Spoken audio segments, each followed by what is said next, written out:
Сүрдөдүбү же Садыр Жапаровдун Түркияда килемден өтүп жатып адашканы талкууга алынды. Бүгүн 9-июнда өлкө башчы Садыр Жапаров менен Түркиянын президенти Реджеп Тайип Эрдогандын расмий жолугушуу аз эми болду. Садыр Жапаровдун кортежи ардактуу атчандар кароолунун коштоосу менен Анкара шаарындагы президенттин сарайына келди. Садыр Жапаровду Реджеп Тайип Эрдоган тосуп алып, мамлекет башчылар учурашкан соң эки өлкөнүн киминдери жаңырды. Ардактуу кароолдун командиринин рапортунан кийин өлкө лидерлери тизилип турган ардактуу кароолду бойлой басышты. Килемден өтүп бара жаткан президенттер токтоп, кароолдун командирине бурулушу керек болгон. Бул учурда Эрдоган кароолго, ал эми Садыр Жапаров түрк өкмөт мүчөлөрү тарапка бурулган. Кароолдун кайрылуусунан кийин Садыр Жапаров президенттин сарайына бет алган.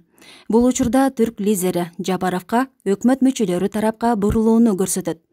Өлкө лидеринин жолугушуу учурундагы кетирген кемчиликтери эл арасында алдын ала протокол менен таанышып албаптыр деп дароо сынга алышты.